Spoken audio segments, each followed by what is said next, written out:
So here in this similarity problem, we are given some surface areas. In fact, we're given the area of a 200, so that would be the larger one, and the area of a smaller one.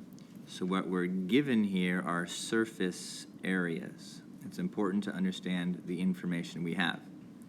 So we have a surface area ratio of 200 to 50.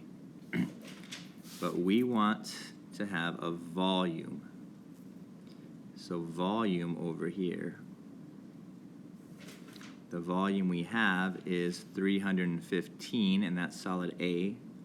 So 315 goes on top, and we're going to be looking for the volume of solid B.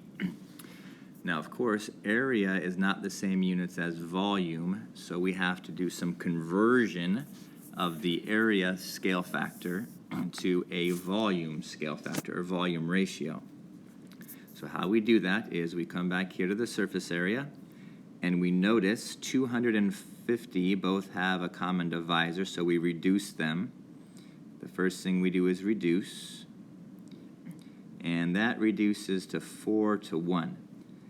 So these areas have a basic area ratio of 4 to 1. So I take that area ratio and I change it into a scale factor by square rooting. So these two similar figures have a scale factor of 2 to 1. Okay, because that's the square root of the area.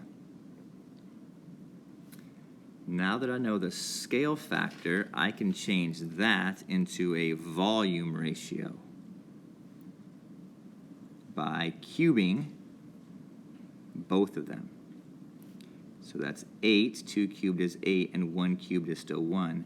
So now I have a proportion where both of the units are the same. This is a volume ratio, this is a volume problem. So now that we have that, we can cross multiply and divide by 8 gives us a volume of 39.4